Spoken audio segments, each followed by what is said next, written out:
हिंदी में यूपीएससी की तैयारी से संबंधित प्रोग्राम्स को देखने के लिए सब्सक्राइब करें स्टडी IQ IAS हिंदी। नमस्कार, बहुत बहुत स्वागत है आप सभी का स्टडी IQ IAS हिंदी में। मेरा नाम है अतुल जैन और जैसा कि आप लोग जानते हैं, मैं आपके सामने आज के दिन की खास खबरें, जो बड़ी खबरें हैं, जो चर्चाओं में रही हैं, उन खबरों को लेकर आपके सामने आता रहता हूं। तो अब से कुछ देर पहले छत्तीसगढ़ में एक बहुत बड़ी मुठभेड़ हुई सुरक्षा बलों के और माओवादियों के बीच, जिसमें अभी तक हालांकि पुष्ट खबरें पूरी तरह से आई नहीं हैं, लेकिन खबरें ये आ रही हैं कि लगभग, अभी पूरी संख्या ज्ञात नहीं है, लेकिन समाचार ये है कि 29 माओवादियों की मौत उसमें हो गई है। 3 सुरक्षाकर्मी भी उसमें घायल हुए हैं, जिनमें से एक थोड़ा गंभीर किस्म से घायल है और बाकी 2 के पैर इत्यादि में गोली लगी है, यानी कि वो लोग खतरे के बाहर हैं। तो ये 29 माओवादियों का मारा जाना मेरे विचार में पिछले कुछ वर्षों का शायद ये सबसे बड़ा माओवादियों का के खिलाफ ऑपरेशन माना जा सकता है। इतनी बड़ी संख्या में माओवादियों की मौत जो है अपने आप में सुरक्षा बलों की एक बड़ी सफलता है और लोकसभा चुनाव के मात्र कुछ दिन पहले होने के कारण यह भी माना जा सकता है कि शायद लोकसभा चुनाव को जो संभावित खतरा था उसको भी सुरक्षा बल टालने में सफल रहे हैं। एक बार एनडीटीवी पर इस न्यूज में क्या दिखाया गया है, जल्दी से उसकी चर्चा कर लेंगे, उसको समझ लेंगे, इतनी सी बात है केवल। लेकिन उसके पहले मैं आपको बता दूं कि भाई हमारा P2I बैच जो 15 तारीख से शुरू हुआ है, यानी कि कल से शुरू हुआ है, कल उससे जुड़ने की आखिरी तारीख है। उससे आप केवल 17 तारीख तक जुड़ सकते हैं। जैसा कि आप जानते हैं 17 तारीख कल है, तो भाई ये याद रखिए 17 अप्रैल तक आप जुड़ सकते हैं। शाम 6 बजे का बैच है। एजे लाइव कोड आपको लगाना है। 29,999 रुपए का बैच है। 2025, 26, 27 के जो हमारे अभ्यर्थी हैं वो इससे जुड़ सकते हैं। इसमें याद रखिएगा 18 प्रिंटेड किताबें हार्ड कॉपी में आपके घर कुरियर से पहुंचेंगी। रोज 3 घंटे की लाइव क्लास इसमें आपको मिलेगी। डेली प्रैक्टिस क्वेश्चंस मिलेंगे प्री और मेंस के। मेंस वाले क्वेश्चन इवैल्यूएट होंगे, आपको फीडबैक मिलेगा। प्री और मेंस की टेस्ट सीरीज मिलेगी। पूरी रेगुलर पूरे प्रिपरेशन टाइम की मेंटोरशिप मिलेगी। प्री मेंस इंटरव्यू तीनों की तैयारी आपको यहां पर मिलेगी। मेंस आप क्वालिफाई करते हैं तो आपको हम दिल्ली बुलाएंगे, अपने साथ अपने कैंपस में रखेंगे। आपका रहना खाना पढ़ना सब कुछ इसी फीस के अंतर्गत होगा। कुछ भी आपको अतिरिक्त और देय नहीं होगा और कुछ नहीं पे करना होगा, ठीक है। तो आज ही आप एजे लाइव कोड लगाइए जो मेरे नाम पे आधारित है और इस बैच से जुड़ जाइए। अपनी तैयारी को एक सही आकार, सही आकृति आज ही आप प्रदान करें, ठीक है। चलिए भाई, अब जो है शुरू करते हैं हमारी चर्चा। क्षमा कीजिएगा, अब शुरू करते हैं हमारी चर्चा कि हम एक बार ndtv.com की न्यूज पर चले जाते हैं। अरे किधर गई, हाँ इधर होगी ना। ndtv.com की न्यूज पर हम जल्दी से चले जाते हैं और यहां से हम एक बार देखते हैं कि भाई क्या हुआ है। तो यहां पर देखिए ndtv.com कैसे रिपोर्ट करता है। इसमें सबसे बड़ी खबर यह है, इस एनकाउंटर में सबसे बड़ी खबर यह है कि एक माओवादियों का सबसे बड़ा नेता जो माना जाता था, सबसे बड़े नेताओं में से एक माना जाता था। हालांकि इस बात को समझिए कि माओवादी जो है भारत में वो कोई एक समूह नहीं है। इस बात को समझने की कोशिश कीजिए कि ऐसा नहीं है कि कोई एक समूह है जिसमें एक हायरार्की हो और एक नेता कोई सबसे बड़ा नेता हो। अक्सर माओवादियों के संगठन जो होते हैं वो क्षेत्रीय संगठन होते हैं। एक जिले, एक राज्य, एक क्षेत्र का संगठन होता है। तो अपने क्षेत्र के संगठन का एक टॉप नेता, बहुत बड़ा नेता माना जाता था माओवादियों का, जो जिसका चित्र आप यहां पर देख पा रहे हैं। ये क्या हो गया, हाँ ये सब न्यूज चैनल्स के साथ भी आजकल क्या हो गया, वो विज्ञापन और वीडियो ज्यादा दिखाते हैं। तो भाई इसको एक बार रिफ्रेश कर लेते हैं, मेरे ख्याल से इसको बंद कर देते हैं यहां पे। हाँ, तो यहां पर आप जो है देख पाएंगे, ये जो चित्र आपको दिखाई देगा, ये चित्र है शंकर राव का, ठीक है। शंकर राव जो है ये माओवादियों का सबसे बड़ा नेता था, जैसा कि हम जानते हैं। ये चित्र आपको शंकर राव का दिखाई दे रहा है, उनकी युवावस्था का चित्र है निश्चित तौर पे। तो शंकर राव को भी इस एनकाउंटर में पुलिस ने, जो सुरक्षा बल है, उन्होंने मार गिराया है। शंकर राव कितना कुख्यात नेता था माओवादियों का, इसका अंदाजा आप इस बात से लगा सकते हैं कि शंकर राव के सर पर 25 लाख रुपए का इनाम था। मतलब आमतौर पर भारत सरकार कुख्यात लोगों के सर पर इनाम घोषित करती है।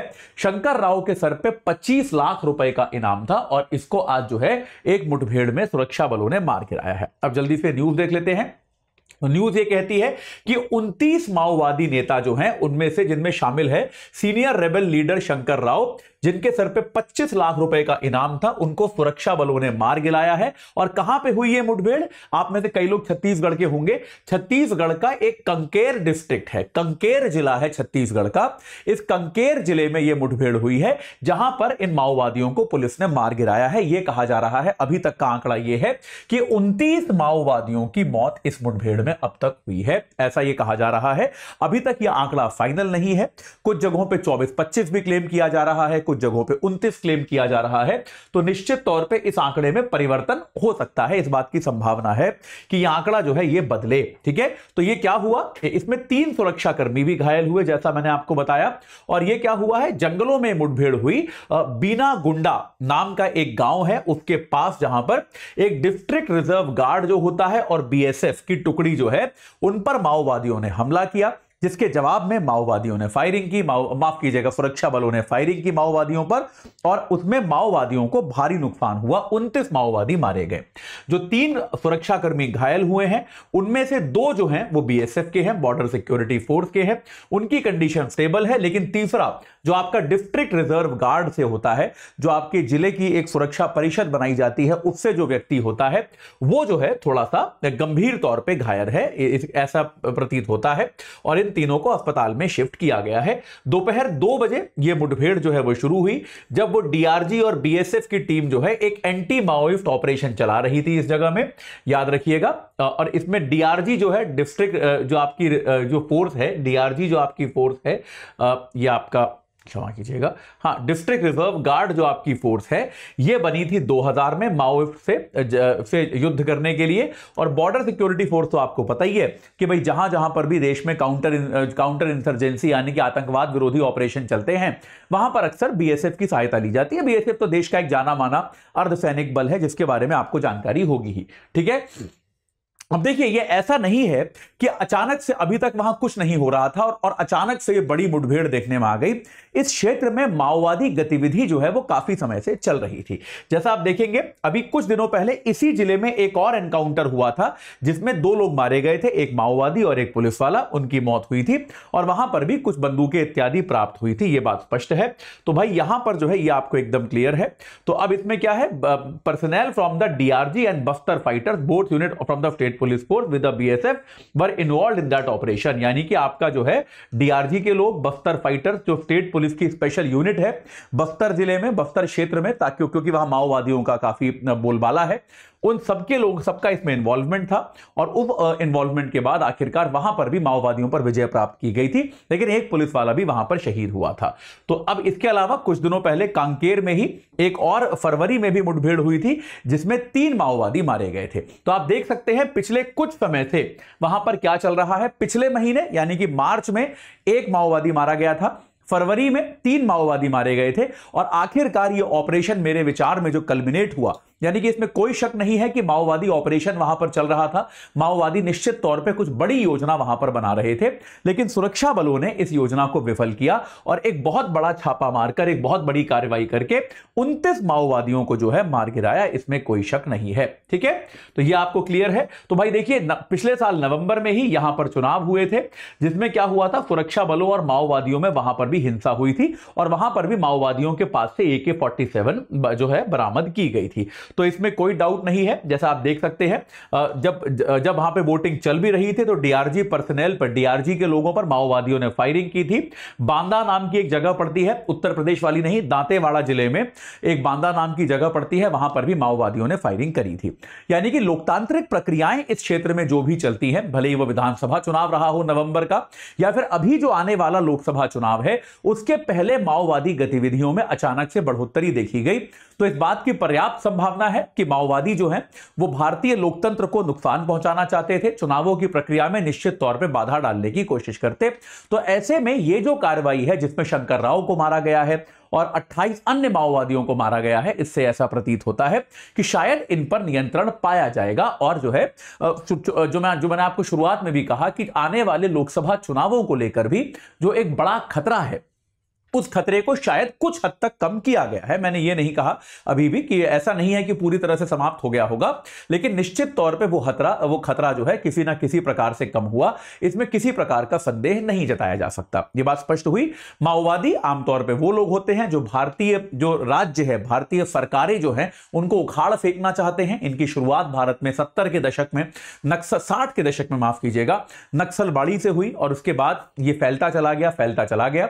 एक समय था जब माओवाद इतना फैल गया था भारत में कि भारत के तत्कालीन प्रधानमंत्री डॉक्टर मनमोहन सिंह ने यह कहा तक था कि भारत की आंतरिक सुरक्षा का सबसे बड़ा दुश्मन अगर कोई है तो वो माओवादी हैं। उनके गृह मंत्री पी चिदंबरम ने माओवादियों पे जो है कार्रवाई करने के लिए बहुत सख्ती की थी, बहुत सख्त योजनाएं बनाई थी। हालांकि माओवादियों के पक्ष में एक तर्क यह भी दिया जाता है कि ये वास्तव में जंगल में रहने वाले आदिवासी हैं जिनके अधिकारों का हनन हुआ है और इसीलिए वो राज्य के खिलाफ या सरकार के खिलाफ विद्रोह कर रहे हैं। लेकिन ये अब गांव के विद्रोही नहीं है। निश्चित तौर पे इनके पास बहुत ही सोफिस्टिकेटेड अत्याधुनिक हथियार हैं और देश की निर्वाचन की प्रक्रिया, देश की लोकतांत्रिक प्रक्रिया, देश के सुरक्षा बलों को नुकसान पहुंचाने की कोशिश कर रहे हैं। ऐसे में सुरक्षा बलों के पास इन पर हमला करने के अलावा और कोई चारा नहीं बचता है। ठीक है, चलिए अभी के लिए इतना ही। बहुत बड़ी सफलता मिली है छत्तीसगढ़ में पुलिस फोर्स को और बीएसएफ को और वहां की स्थानीय पुलिस को, जिसमें उन्होंने शंकर राव को भी मार गिराया है और इसके अलावा 28 अन्य माओवादियों को भी मारा है। ठीक है, चलिए अभी के लिए इतना ही। आपको जाते जाते एक बार दोबारा बता दूं कि भाई हमारा P2I बैच जो है उससे जुड़ने की लास्ट डेट है कल 15 तारीख से, यानी कि 15 तारीख से शुरू हो चुका है, 17 तारीख जुड़ने की लास्ट डेट है। तो अगर आप अभी तक जुड़े नहीं हैं तो जल्दी से जुड़ जाइए। 17 अप्रैल लास्ट डेट है। पहली काम की क्लास उसमें आज हुई है। पहली क्लास जो होती है 15 तारीख वाली क्लास इंट्रो क्लास थी। सब्जेक्ट खाली आज से शुरू हुआ है, तो अभी आपकी क्लास की एक ही क्लास छूटी है सब्जेक्ट की। एजे लाइव कोड लगा के आप जुड़ सकते हैं 29,999 में। 2025, 26, 27 में अगर आप एग्जाम दे रहे हैं तो आपके लिए ये रेलेवेंट है। रोज 3 घंटे की लाइव क्लास मिलेगी, मेंटोरशिप मिलेगी, डेली प्रैक्टिस क्वेश्चंस मिलेंगे, उनका इवैल्यूएशन फीडबैक मिलेगा, आपको प्री और मेंस की टेस्ट सीरीज मिलेगी, 18 प्रिंटेड किताबें आपके घर पहुंचेंगी स्टडी IQ की कुरियर से। और साथ के साथ अगर आप प्री क्वालिफाई करेंगे तो आपको मेंस और मेंस की तैयारी के लिए हम लोग दिल्ली बुलाएंगे, अपने साथ रखेंगे हमारे कैंपस में।